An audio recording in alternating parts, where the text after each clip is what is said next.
Welcome to this new series, Monthly Reflections, for those of us who are aware of being on a journey through space-time, that we live at the level of another spiritual reality. Now, some of us have been travelling together as companions over several series, but some of you may have joined us for the first time, or just browsed your way into this video by accident. You are most especially welcome if you have. You see, all of us, all human beings, are on this space-time journey, physically, psychologically, our human person, travelling from birth to death. But as I've just mentioned, we also make this journey at a different level of consciousness. One of a journey that doesn't depend on our body psyche, that we call a spiritual journey into reality. So reality, the discovery of reality, is really the purpose of our space-time journey. And so, we have to make this journey through today's world, and in trying to keep our attention awake and focused on this most special journey, most important journey, we need help to face the challenges. We need companionship. We need time to stop and rethink deeply over the experiences of everyday life. And this is what we do in this particular monthly series. We pick up something that's happened in daily life, and we take our orientation, the direction in which we will travel for the next month, from that ordinary, everyday incident. We give ourselves time to reflect on it. We take with us a question to chew over during the month.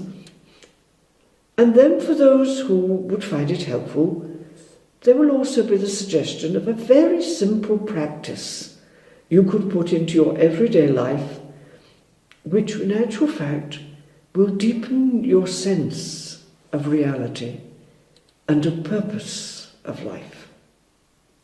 And so, whether you want to listen just to the orientation or to continue with the question that leaves us with, the question to go, the question to chew over during the next month, or even to just follow the very simple exercise or practice, is up to you. All three will be here for you. So, this is the first time and the only time we will make this introduction. And then after that, we begin. A few days ago, I had my cell phone in my hand, ready to make a phone call, and there was one of those news flashes that went across the screen.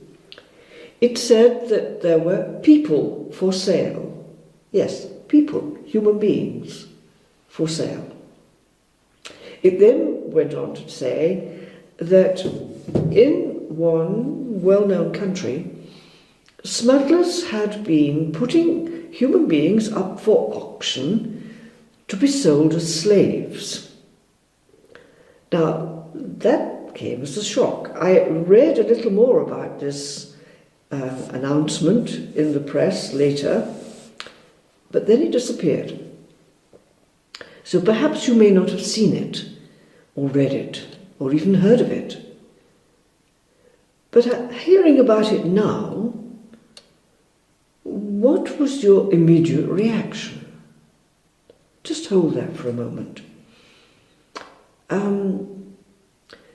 The people who were being sold were in actual fact migrants into that country, and therefore out of their own country, homeless and unprotected, perhaps also without jobs and without hope. But they were being sold, auctioned, in an open market. There were not only people selling them, there were people buying them. And perhaps your first reaction was like mine. It was shock. This is happening today? a slave trade in an open market in today's world? Yes, of course it's happened before. And we all know for a fact that how many people were brought from Africa as slaves into the New World, North America, and sold as slaves. But today, people who have lost their dignity, their value in their own eyes and in the eyes of everybody involved in this. Well, shock might have been your first reaction. Or you might have just been skeptical, rejecting, come on, this isn't happening. This is a bit of journalese. Somebody's faked reporting. A little bit of political provocation. But don't let's take it seriously. Or your reaction might have been neither shock nor rejection, but simply indifference. Well, why not? We know that many young women and girls are sold into the sex trade in developed countries in the world, sold as slaves. And then, of course, there are the cultural differences. If these people came from another culture, they wouldn't see slavery as such an abomination that we might see it as. And anyway, caste and class distinction are still with us everywhere. And so, what was your first reaction, either at seeing or reading this in the media, or just hearing about it now? Shock? Rejection? Indifference? If I was not shocked at hearing about this, the possibility of human beings being so devalued, perhaps I need to ask myself, am I losing my own sense of value as a human being, a unique human being? Every human being is absolutely unique. We remind ourselves that even our brain-mind intelligence is sophisticated and extraordinarily powerful. Just think of the technological inventions of a human mind today. There is no other species on planet Earth that has our sophistication, our sophisticated intelligence. And not only on Earth, but we are unique, as far as we know, in the whole of the universe, or probably in all the unknown universes that have not yet been discovered. Every single human being is beyond price and valuable. And I am a human being. Have I really lost the sense of how important I am, how unique I am? My value beyond price at all? I should have been shocked to think that any human being could be put up for sale. There is no price we can put on a human being. So that's one thing. Perhaps I'm also losing the sense of my own dignity. I have political and social security, perhaps, where I live, unlike the migrants who were put up for auction. But is there a danger to my self-value that I haven't really noticed? Well, there are possibly several. But I just want to mention one, seeing as I started with a piece of technology. What about artificial intelligence? The science of making pieces of equipment, bits of technology that can reproduce what human intelligence can do. Human intelligence can reason, discuss, learn from its mistakes and its past experience. And so can artificial intelligence now. And is there more that artificial intelligence will do? We're looking to what is being called the automation of society, losing one's autonomy, losing one's unique sense of one's uniqueness. Automation. Well, how far has that gone? Well, how far have robots gone? We have robots that work in primary schools and nurseries. We have robots that are there to land on unknown planets in space so that human life is not at risk. We have robots in social service, helping out in the old people's homes and delivering medication and saying a kindly or cheering word to the inhabitants of the home.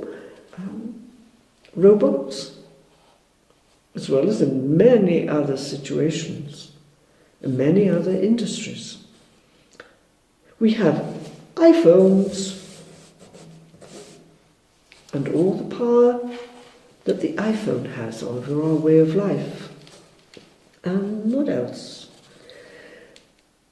We have driverless cars, automated homes, and so on, and so on, and so on. Are we very far from being an automated humanity? Perhaps less far away than we would like to think. The restricting of our freedom, the restricting of our possibility of choosing, different forms of slavery. Automation could be one that's becoming very important. Flicks onto.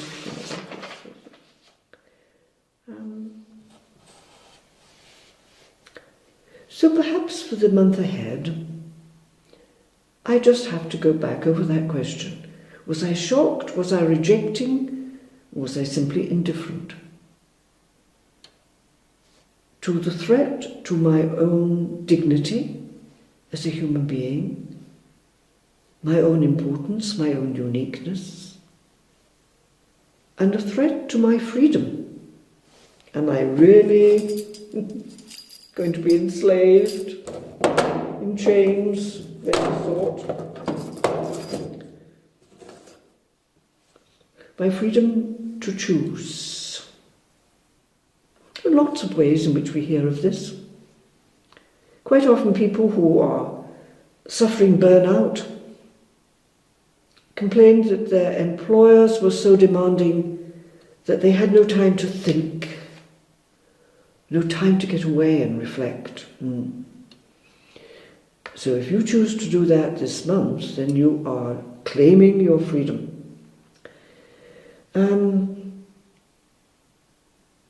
This month I need to look at many important, subtle ways in which I could be losing my sense of dignity, my sense of importance, simply being human, my skill, the skill of my mind, my intelligence, and the ways it can be threatened. You know, the gathering of human data through technology, such as this, take Facebook for example, it's only one simple example.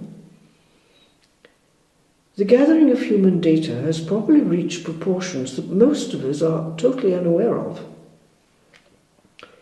Those of them, scientists who've just done a research and study on this, tell us that within the next 7 years, that's in 2025, there will be 150 different measures of human data. Information about me, how I live, what I need, what I like, what I trust. Isn't that a loss of freedom? That all that information is being handled and used and re-exploited in different ways? And it's gathering momentum. So, for my reflection this month, to look at my own life a little more carefully, to look at my sense of dignity, my value, how I may be losing it, what is threatening it, and also the coming of automation. How far is my life and the information about my life being taken over by technology? Just that. Plenty to go with, plenty of questions. Now, for those of you who would like to think, well, I want a little help on this, reflecting on it myself or discussing it with friends and waking up to things I hadn't noticed about my life is one thing, but I need to do something practical. I once heard a very powerful and wise spiritual teacher say, look, there is only one spiritual practice necessary: learning how to get the glue off your fingers, to be free to pick up anything and equally free to put it down again. And so perhaps for our practice this month we could choose any one small action of our day that we do automatically, automatically. And now you know your lifestyle, and you have to choose what it is. It could be that coming home from work, the first thing you do is fall back into an easy chair and reach for a cigarette. Okay. Well, perhaps you choose that. If you pick up the cigarette automatically without thinking, put it down again.